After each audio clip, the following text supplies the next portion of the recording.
there. How you doing? I'm doing pretty good. How about you? Great. As a fellow gamer, I'm sure you understand. I am very excited to get to Black Mesa, but until then, I want to hit deep with Yeah. these issues with you. Would you mind introducing yourself to the stream? Hi. So online I go by Faust. That's like my tag in the Smash community. And I'm a panelist for the Smash Code of Conduct panel. So kind of what we do is we're like a group of anonymous volunteers, mostly. Some of us aren't. Obviously, like I'm not anonymous right now, but we investigate allegations of misconduct in the Smash community for every Smash game, basically.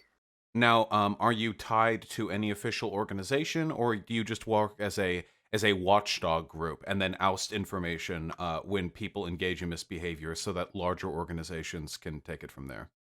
So So Nintendo is very uninvolved with the competitive Smash Bros. Community, for better or for worse. But what we do is we have a group of signatory TOs. So all of the major TOs, or almost all of the major TOs, or tournament organizers in the Smash community, have agreed to. They're not bound by, but they agree to follow kind of what we adjudicate, I suppose. Um, so we have like a whole process that we go through regarding accusers and the accused, and we talk to both of them, and then decide from there what we should do with the information that we get. Gotcha. May I ask your pronouns? So I use he, him, or they, them, but I'm not super picky. Gotcha. Okay, how edgy can we be during this discussion? How beholden are Um, you to the limits of respectability? so like I've seen some of I'm a fan of your streams, so I know how edgy it can get. Maybe not like full Vosh edge, but like it's the type of thing where I think we should, especially because it's the community I'm a part of, I'd like to treat it with like some level of sensitivity, I suppose. But Okay. I appreciate you asking. All right, okay, just making sure. So I'm going to test the edge to begin with, and we can move from Uh-huh. there, okay?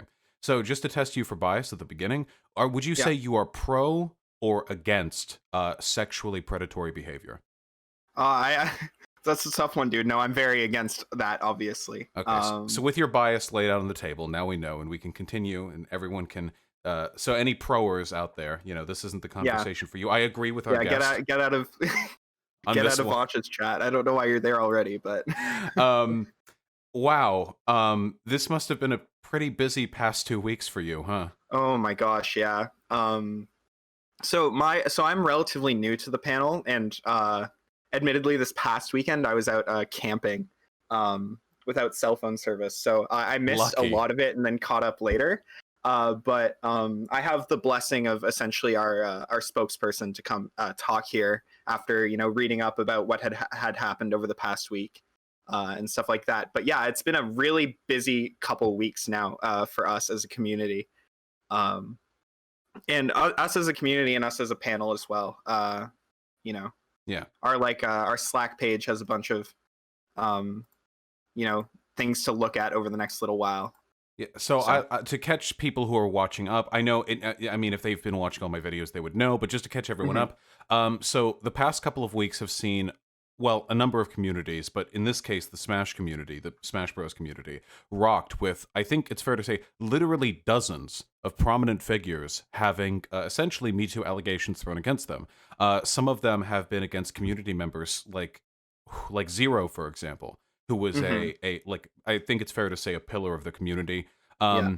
And most recently, and I think maybe most disappointing to me, Sky Williams has been implicated in a lot Mhm. of recent stuff. I assume you're comfortable like naming names, right? You're not going to, Yeah. right? Okay. Obviously, I can't like go into like the like defamation type territory Hmm. or targeted harassment type territory, but like I'm comfortable. The information's all out there. The only thing I can't disclose is like specific things that I've worked on within the panel, I suppose, because that information. The thing about the way we operate as a panel is so panelists and a supervisor are assigned to cases, and only people who are assigned to cases know what happens within those cases. Hmm. Not even the signatory TOs know that information, and neither do the rest of the panelists outside of that case. Um, so Gotcha. Would yeah. you mind? I want to. I've been invested in Mhm. professional gaming for pretty much my entire For sure. cogent semi-adult life. Now, I've never been good enough to play, but I've Mhm. always taken great enjoyment from seeing the titans of these figures. Initially, it was the StarCraft Brood War community, it was the Mhm. TF2 community, then later the you know StarCraft 2 and the Smash Bros community, and every time, like, I take there's there's something very Herculean about seeing these larger than life professionals live their lives. And I think a lot of Mhm. people forget that just because you're a god in the game doesn't mean you're not the same stupid, inept asshole in real life Oh, that the rest yeah, of yeah. us are. Perhaps even more so. I can't tell you how disappointing it is now. Whenever, I mean, I've always felt this to an extent, at least since I became a leftist, but now especially I'm feeling it when I see people I admire online. I don't know what the fuck is going on with them. I have no Mhm. idea, you know? No, for sure. So how your job is to keep this from well, you can't keep this from happening, but your job Mhm. is to participate in the process Yeah. of ousting these claims. How does that play out in practice? Like, what do you do when an allegation or a whistleblower comes to you? Okay, so we have a forum that we have on our Twitter. It's on Smashboards, which is kind of like the forum that was used historically in the Smash community. But there's this forum that either the accuser can fill out or someone can fill it out on behalf of the accuser, and essentially that gets forwarded to us. Kind of the like not the upper management, but the people who are kind of more experienced within the panel will send a call out for panelists and supervisors to work on the case.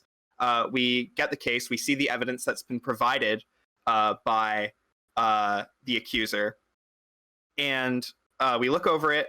We set up a date to meet with the accuser. The accused is informed that they've been accused, and we set up an interview with them.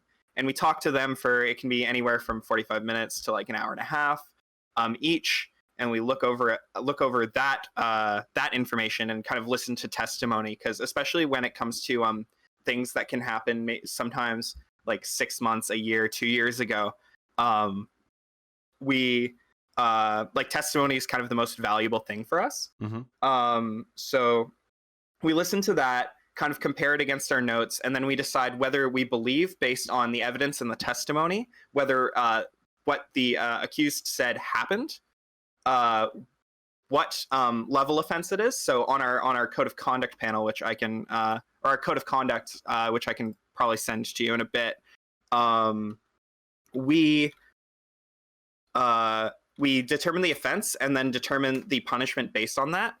Hmm. Um, and What power do you have to levy punishments?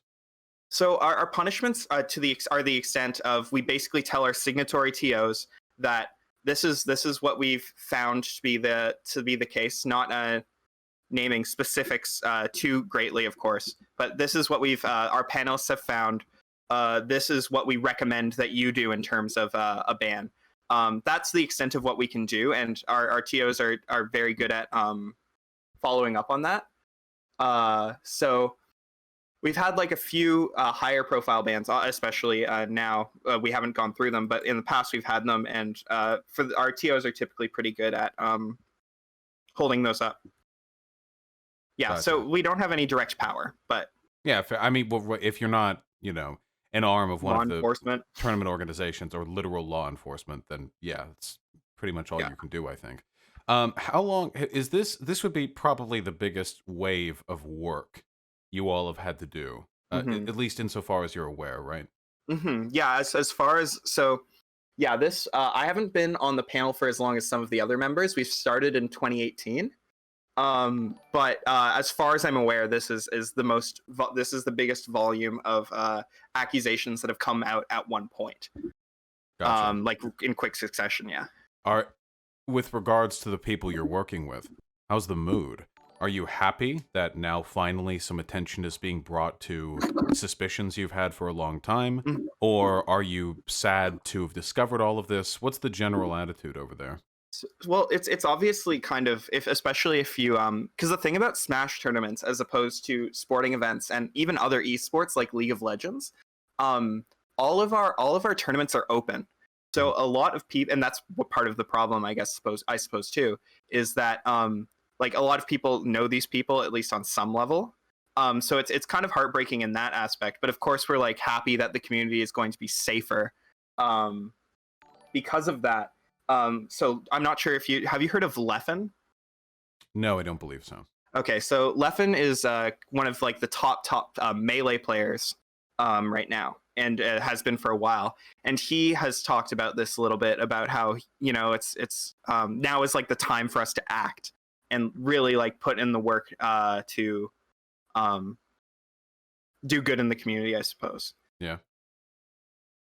Do you Yeah. think he's only throwing his weight forward to secretly hide his Epstein-like misdeeds? No, like the rest of my of course, like anything could be wrong. Like a lot of the thing about all these accusations is no one like really sees them coming, or like even if they do, they don't really.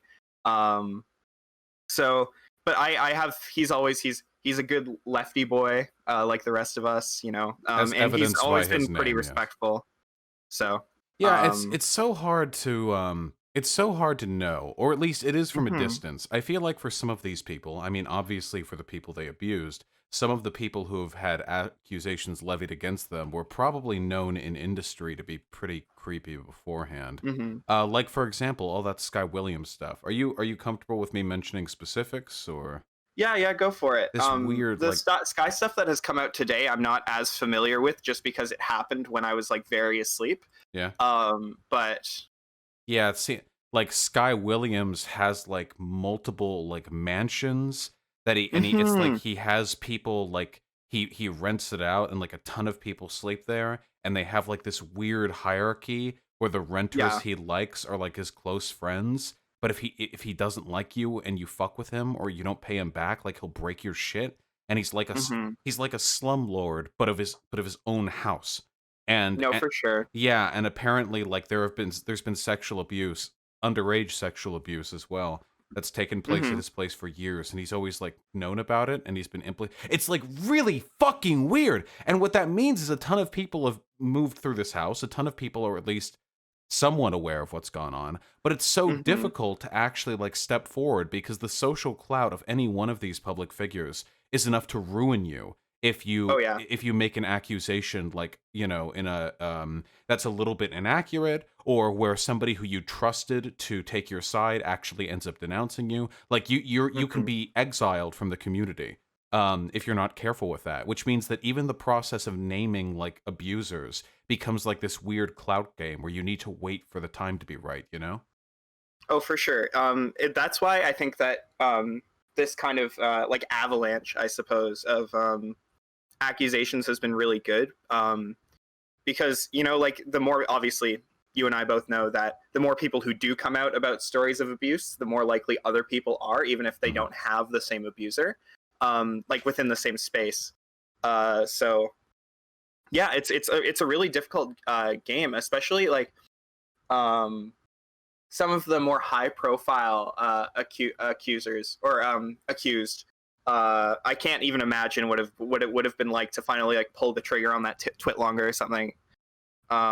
Thankfully, the community has, at least for the most part, with the exception of the Zero situation, that one's a little different. Right. A lot of people have been very, very receptive, at least in my circles. And Zero's fans have been very oh active. yeah, Yeah, in defending Yeah, him. Zero's a weird situation because I think it was in 20, might have been 2018, and it might have been, I think it was 2017. He stepped away from competing just to stream and make content and stuff like that.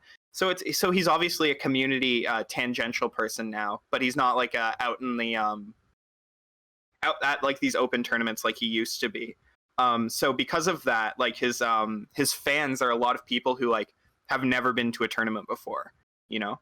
Right. Um, And there's a which lower bar of respectability for his fandom. Like I think that the relationship fans have to streamers is hmm very different to the relationship fans have to tournament professionals. The relationship is a little bit more distant. There's a little bit more of like the criticism you'd expect between like a fan base and like an athlete, you know?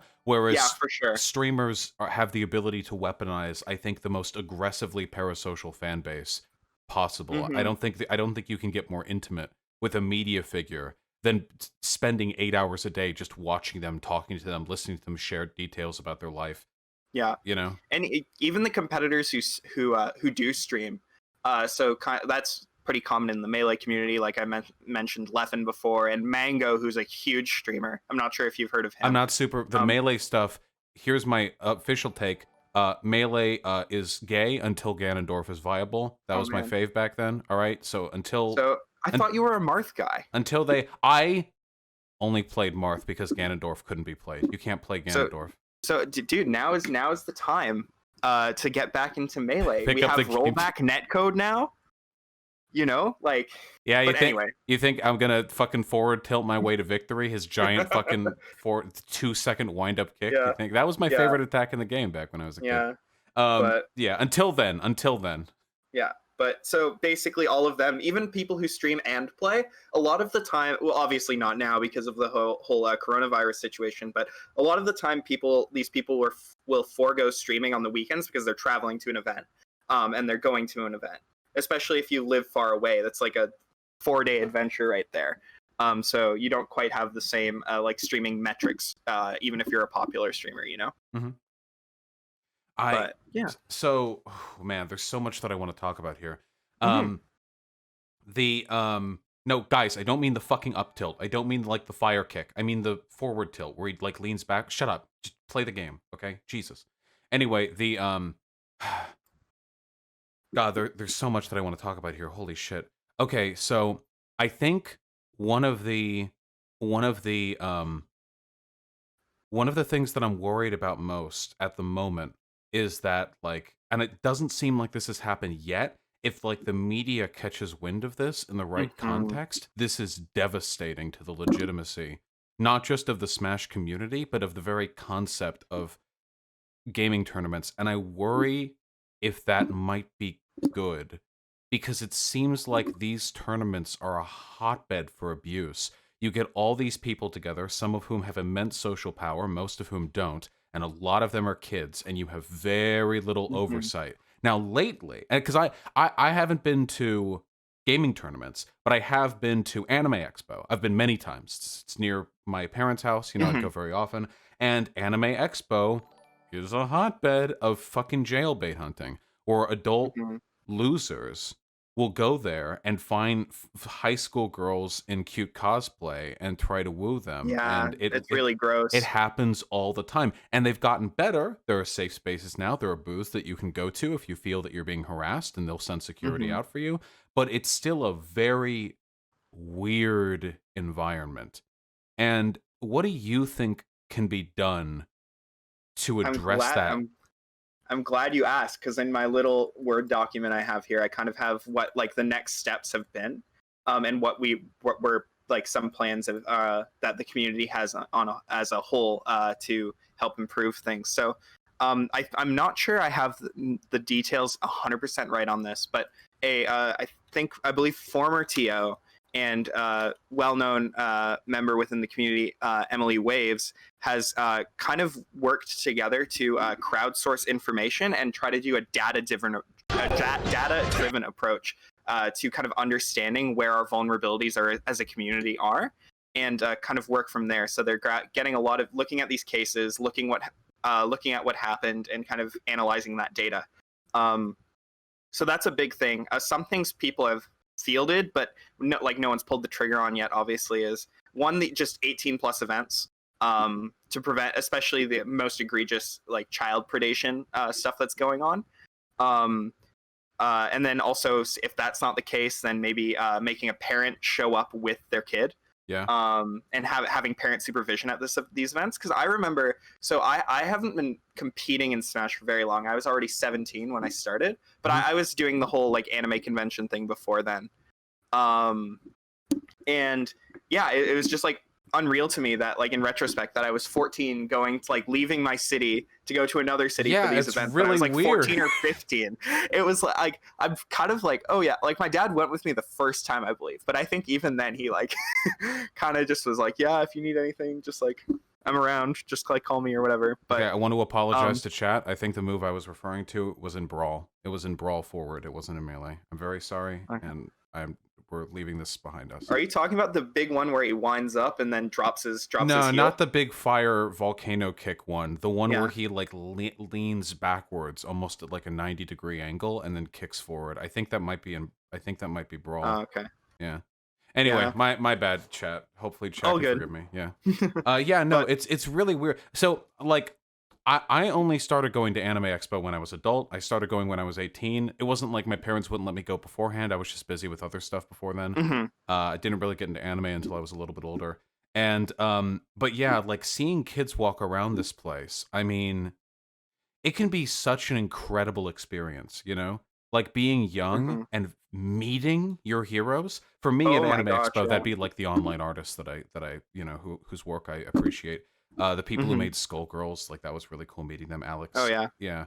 And the I forget her name, but the character designer. It was really, really cool meeting them. And I know as a kid it would have meant even more because kids are stupid and they get excited about shit like that. Yeah. But then like it seems like the way it's like a predator's fucking like dream.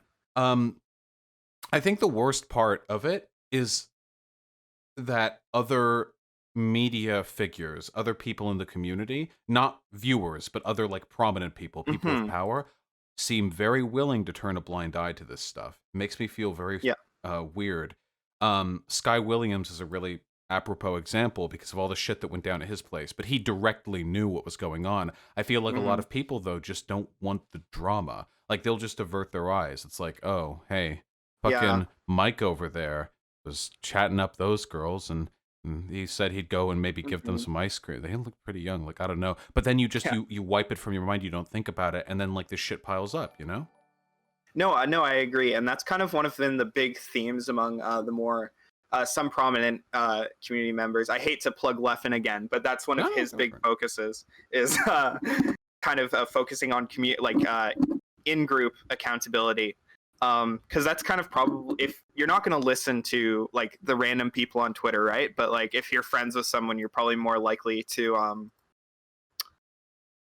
listen to it. And I know that was a problem in my local scene when we had to ban someone um, for we call it sexual interference here in Canada.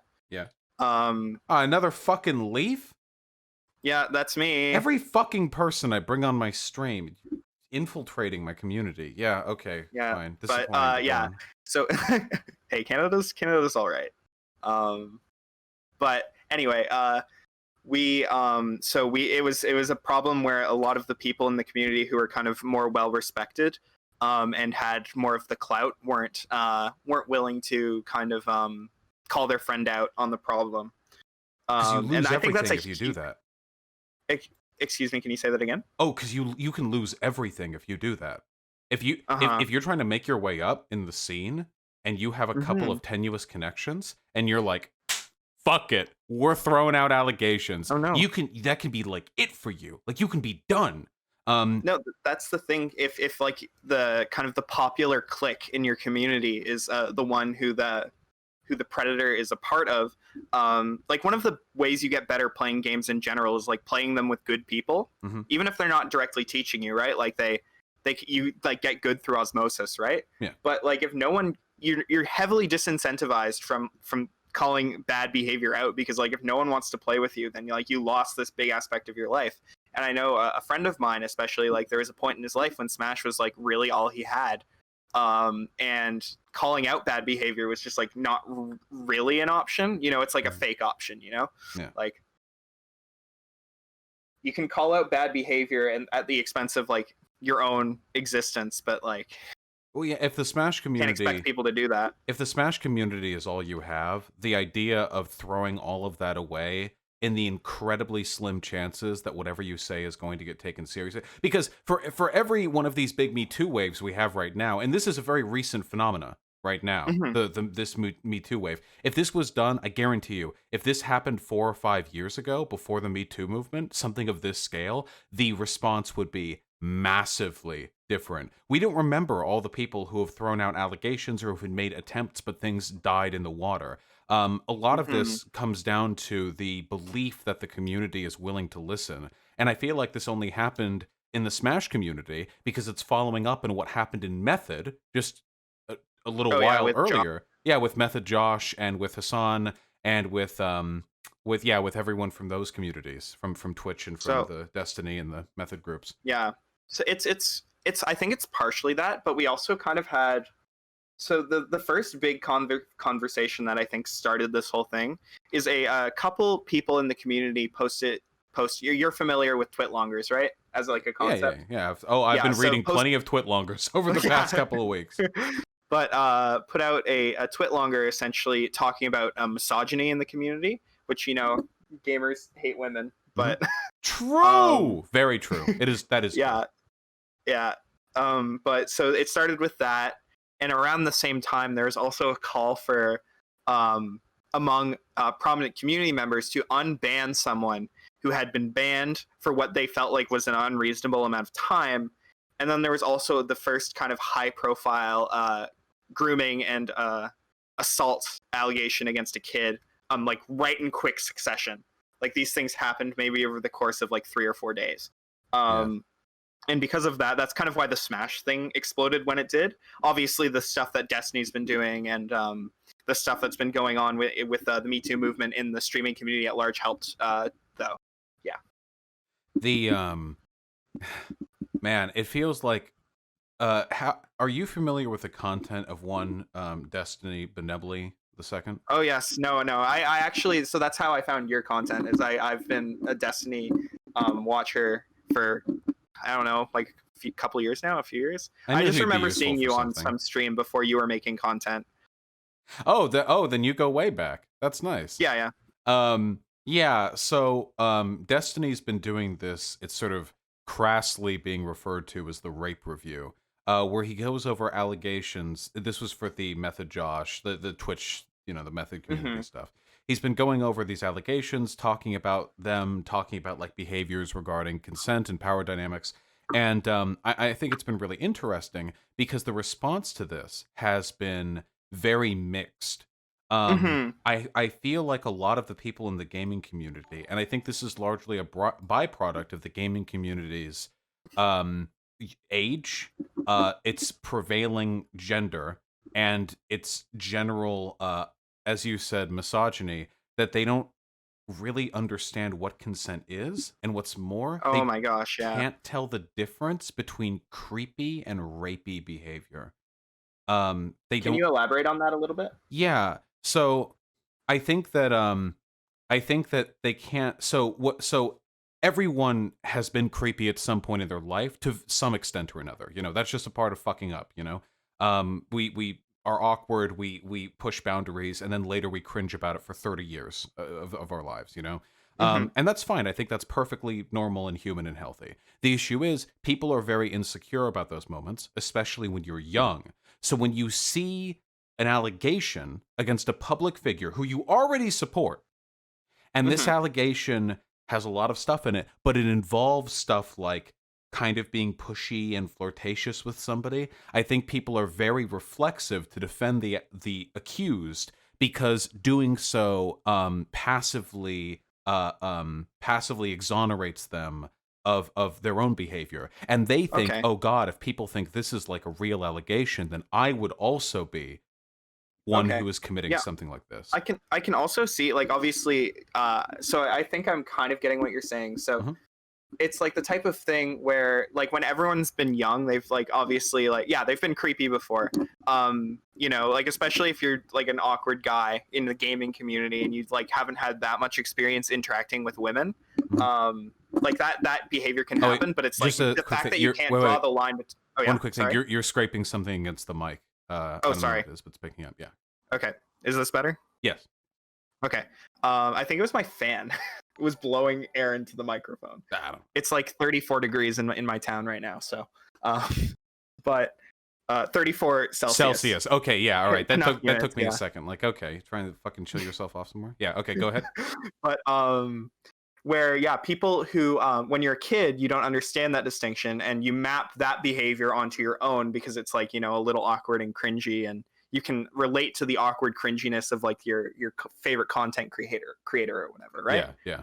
Yeah, no, that makes a lot of sense. I And if hadn't you really like relate thought of it that way. if you relate to the awkwardness, you go farther. Like, here's an example. A lot of these allegations Hmm. have been something along the lines of a person with power and prominence in the community uses that power and prominence to like coerce a woman or a girl into Hmm. sex. It's a really like common thing. So it'll be like a young, starry-eyed, fresh-faced girl in the community. It doesn't really matter the age, and the guy will be who's more settled in the community will be like, "Hey, wow, you have so much potential. You want to go to this Hmm. con? Haha, I've got like some extra money. We could get like 2 hotel rooms next to each other.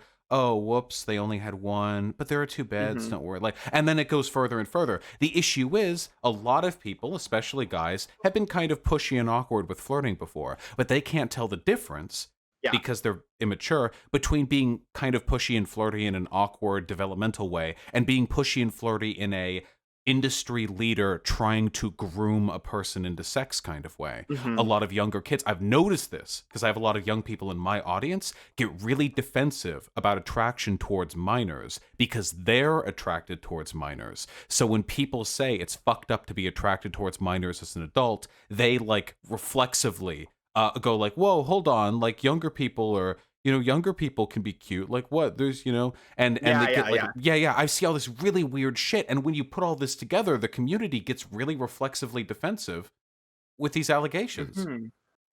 No, for sure. Especially this is more of because the melee community and the 64 community as well, even though they're not as active as they used to be. We're like generally a little older. Like I'm in my early 20s, and I'm considered like the youngest of the young in the melee community, pretty much. Hmm. But the ultimate community is particularly young. You get, especially because you get all these kids who like got a Switch for Christmas or whatever, and like they get ultimate with their Switch. Like they're entering the community as well. Yeah. And then you also have people because so I'm not sure if you're aware of this, but so basically the people who have played melee have always played melee pretty much like since the dawn of time, Yeah, like we 2001 can't go on. back. There's like the Yeah, crossing the Delaware, and one of them had like the yeah. GameCube stuffed under Yeah, their coat. Yeah. exactly.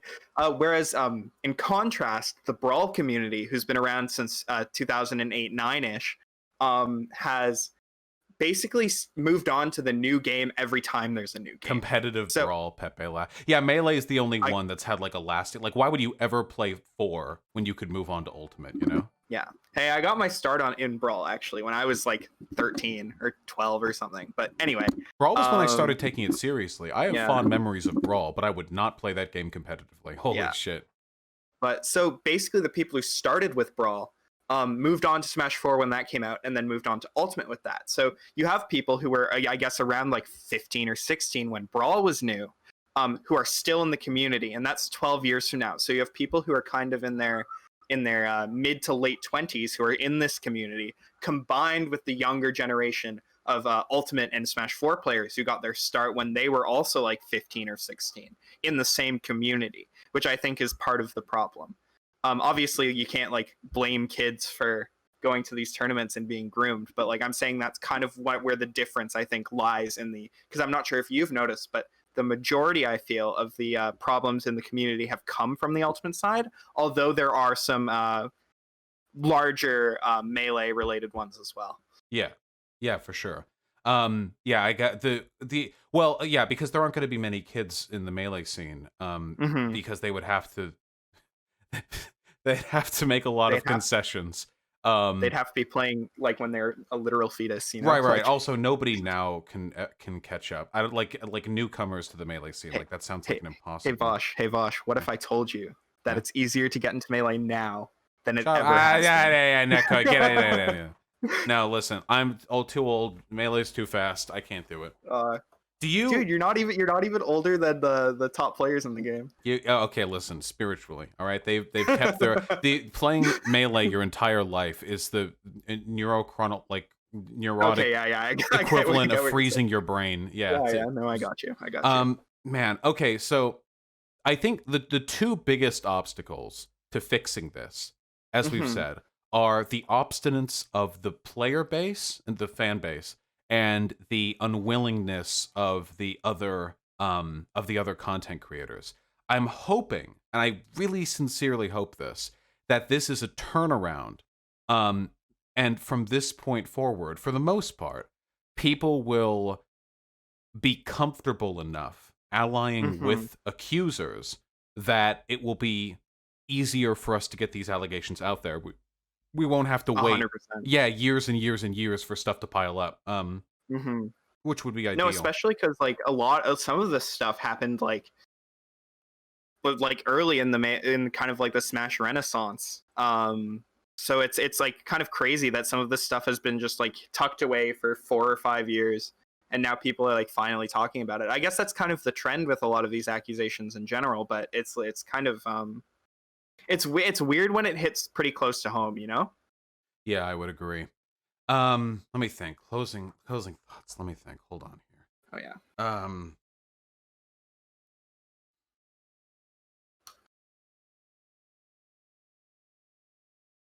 do you a lot of people, I remember a lot of people saying this back when Me Too started. They said that Mm-hmm. if more women and girls get involved in X industry or get involved in like the higher echelon of like a given structure, that it'll Mm-hmm. be easier for accusers to come forward because the general public will be more receptive to their concerns. But as Yeah. time has gone on, I don't know if that's true. If anything, especially in the gaming community, I feel like a lot of girls are incentivized to distinguish themselves to not be like those other girls, and they're more willing to make capitulations because, Mm-hmm. like it's that common line going around right now. Like I don't even want to be around women. I don't want to even hire women because I'm so scared they'll accuse me. Yeah. I'm sure you've heard that from some Yeah, I've heard that very intelligent bullshit. people. Yeah, yeah. Yeah, Um, with room so temperature IQs. right. So now I think a lot of girls know that in those communities they have to not be that person to get ahead. And I really do worry about the future of the gaming community in general because this So might only be the tip of the iceberg. so I think this kind of relates to like kind of leftism as well. It's like the thing where we talk about how we want like we want no CEOs instead of like more lady CEOs or whatever. I Yeah. think kind of like the solution in general is to gain solidarity among just like the average this isn't like the solution, but one of the solutions is developing solidarity between the women in the community who are not necessarily at the tip top Hmm. of kind of the hierarchy of Smash or whatever you call it. Hmm. So we have something that we do, and obviously this hasn't happened because we haven't had tournaments because of the coronavirus. But um, we have something called Smash Sisters, which is like a special event essentially, not like a bracket, but as kind of regions will break up into different crews and they'll play against each other. That's only open to women and Hmm. women of and it's open to I think it's women and non-binary people too. So it's not just it's gender minorities. So I think stuff like that, if we can develop more initiatives like that, that kind of get so women can't be atomized, isolated, and preyed upon. Yeah, I think that kind would of be a like a dual huge thing. power structure. Like you have a Yeah. separate institute or like a separate power structure that you can defer to in specific instances where that power structure is needed. That could end up going very badly in some cases. I think if done well, it could be very good. I just think like, man, I don't know, dude. We've been doing this in like male dominated gaming communities Mm-hmm. for ages. We've been doing this shit like the people posting signs on like deodorant and showering and anime and Magic the Gathering expos. Yeah. Like we've been I feel like we're always catching up with these people. The broader it does suck because gaming at this point is larger than Hollywood. It's like a Mm-hmm. larger, more robust industry, but the reason it's robust isn't because of the people who go to tournaments.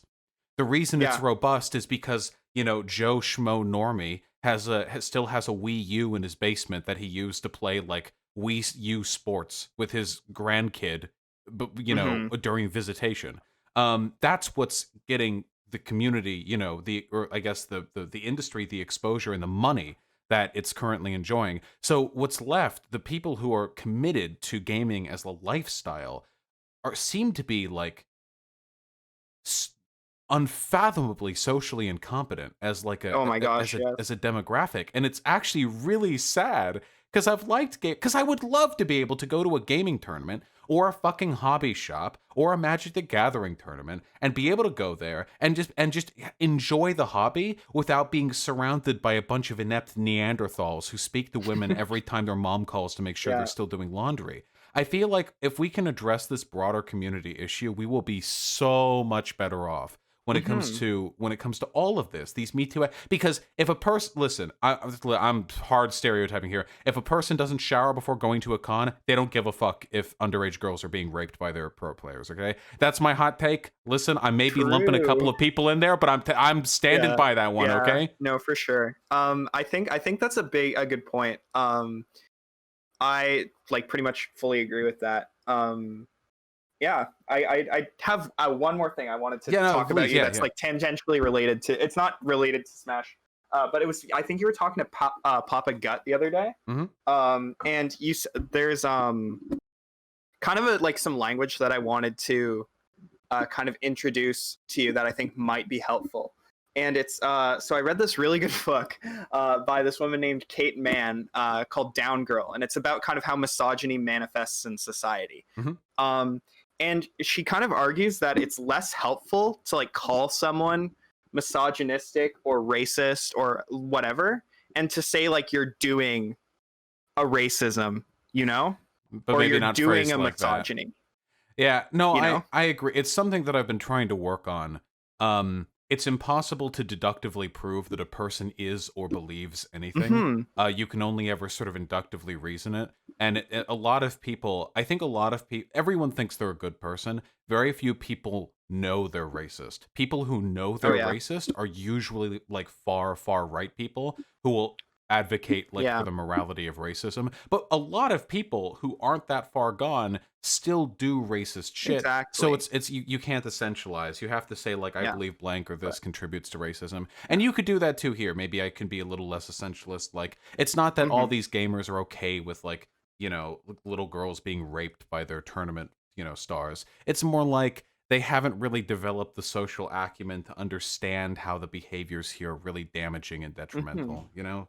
Even no, that's kind I of think patronizing. Yes. no, I think it's a good book. She kind of talks about how like the way we talk about concepts like misogyny, they don't really like apply to anything, you know, like the idea that like misogynists are people who hate women. Like no one, like very few people actually like hate all women, you know, because they're women. Like very few people are actually like that. Like you wouldn't call like Elliot Rodger even probably doesn't fit that definition according to her. It's like, he's the supreme gentleman. Yeah, he would. Yeah, exactly. He wants to protect women from their own bestial desires. Really quick, before we head, it's funny you mentioned that. Do you know the etymology behind the term misogynist?